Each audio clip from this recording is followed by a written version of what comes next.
Hello everybody, this is Toys R Us, and for this new figure unboxing and review we're going to be looking at the Legacy Evolution. This is G2 Universe Autobot Mirage. So this is obviously an unused deco that they didn't use in the 90s, and we're lucky enough to have him now in 2023 in an updated figure. So we're going to have a quick look at him in both of his modes. We're going to see the entire contents of the packaging in a second when I open him up. We can then do some comparisons with some other uses of the mold, because to be honest there's quite a few and we've already got some pretty wacky color schemes as well. Although this was a different mold, it is still a Mirage figure, so we can have a look and compare him. And of course we can bring in some of the other members of the Toxitron collection to do even more comparisons as well. So as I start to pack all these away, I'd like to remind anybody who's not subscribed to this channel, if they'd like to hit that subscribe button for me now please, because it really will help this channel out. And indeed I'd like to thank Hasbro Pulse, because that's who I purchased this from, and as you can see they got it out to me nice, quickly and safely. So before we open it up, we've got to have a look at the completely crazy packaging. It's so good, it really is. Because he's in his robot mode at the front, we've got the alternate mode there underneath. We've got the full length figure art there, and then the bust just above it on that side. There of course is the Legacy Evolution artwork. Funnily enough, I've got another box here right there, so you can see that is the poster when you put the two together, except this looks a little bit more cartoony now. They seem to have changed it around a little bit. We can see it's going to take 19 steps to transform him, so let's go straight into it. And yeah, this is commonly known, or was commonly known, and it's actually unbelievable that he's came to fruition, as Watermelon Mirage. And there's a book called Legacy, funnily enough, and it's a Legacy artwork book, and it's to do with all the packaging. And you can actually see an image of this and other G2 unreleased decos. I've actually done a video on it, so you can check that out. If you check out Legacy artwork book on this channel, you can see all of the box art from all of the figures that were released in the Generation 1 and 2 figure toy line, and indeed, as I've just said, some of the unreleased ones as well. So there's the instructions. There he is in there, and I'm sure you'll agree he completely is dazzling. Right, let's set him free from there and come straight back to you. Okay then, so as you can see, I've set him free from the packaging. It's time for some first impressions. And again, the color scheme on this guy it just works. It really does. Straight out of the 90s, straight into a completely crazy, yeah, as I said in the other video, like a global hypercolor color scheme. The mold itself, yes, it is a reuse, as I say, of a Mirage mold that they've used a couple of times already, but of course that's always been the way. Even before they were Transformers and they were Diaclone, that's exactly what they always did. So for me, I haven't got a problem with them reissuing and reusing molds, especially not if they release figures exactly like this one. So the head sculpt is beautiful. It's got full articulation as it'll spin all the way around. It's got a little bit of looking up and down.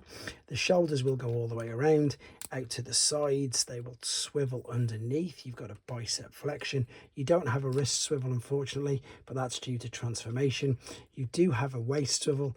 There's more than 180 degrees of the leg range of motion, so from the kick front to the kick back it comes all the way up. You've got a nice big knee bend, you've got an ankle tilt and rock. You've got the instructions I'm going to show you there. These are huge.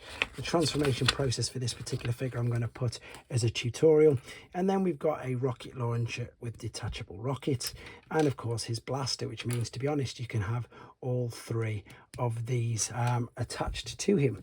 Now I did mention that other book in the first part, so I thought I might as well actually show you it just in case you hadn't seen it. So this is the book.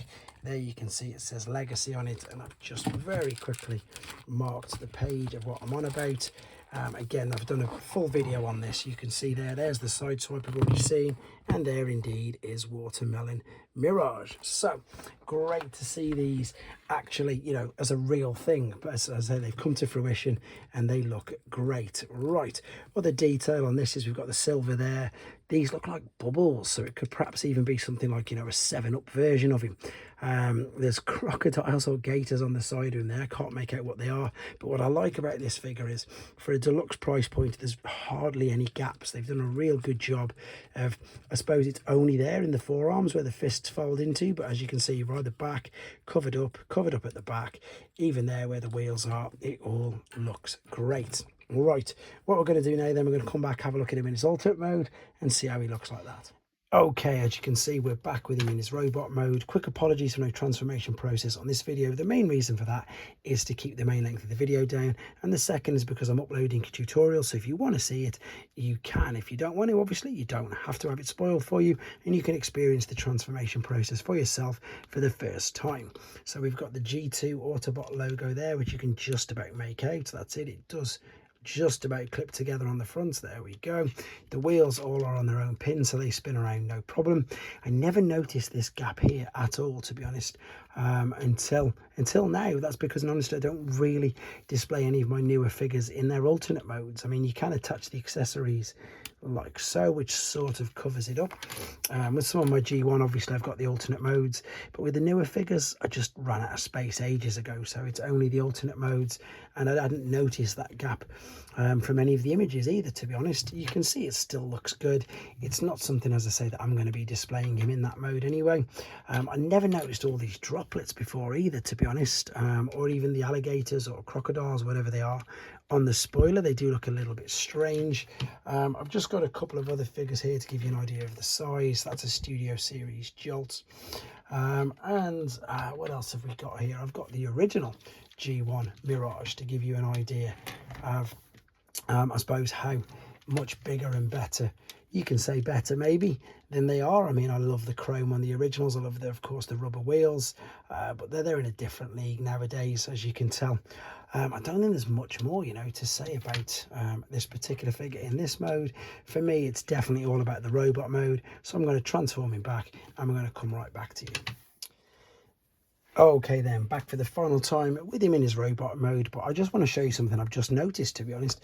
There's a difference on the packaging. You can see there, it's got his feet looking to be silver, but as you can tell there, they are not silver at all. They are in fact bright pink. So that's just something I just picked up there just as I was about to spin the box around, so I just thought I'd share it with you as well. So yeah, this is the final part of the video. We're going to have a look how we can attach him with all of his accessories. Now the favorite for myself would be to put the rocket launcher on his back. Now, as far as I'm aware, you cannot do this, which is a little bit of a letdown, because of course that is exactly what you could do and what you wanted to do with G1. Let's have a quick look at the accessories, sorry, the instructions.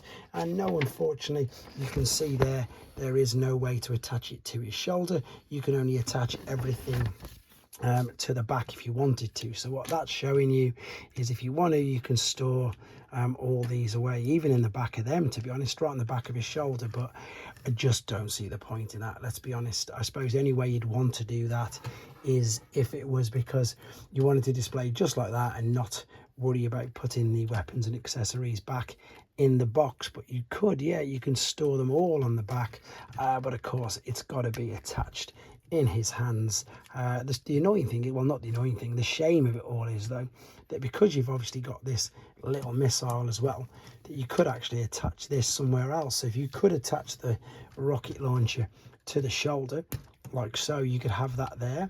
That would still look okay, and then he could still be able to carry this as well, so it looked like an extra accessory. And to be honest, that wouldn't look too bad, but because we can't, so I'm just gonna have to pop this back in his hands like so. I completely forgot that, to be honest, because in all honesty, the Kingdom version of the Mirage mold that came with, I think it came with a Grimlock Maximal,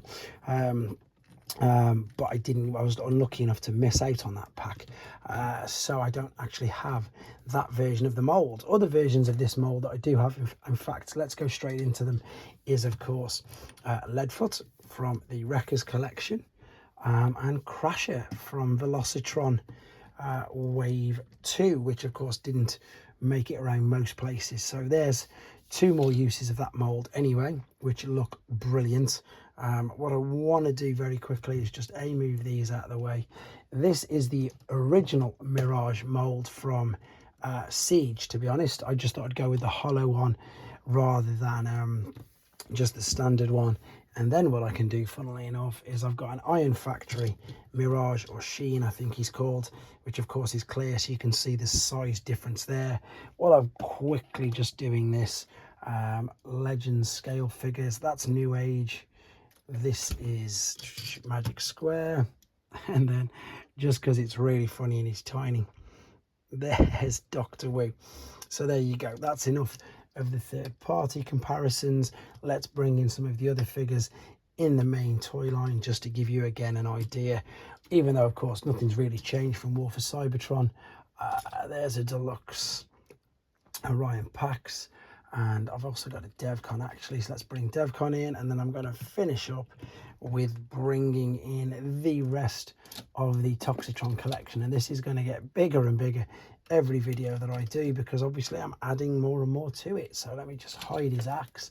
Let's bring in the leader, because he's a leader class, and let's get him to fit relatively in shot like so. The next would be a Voyager.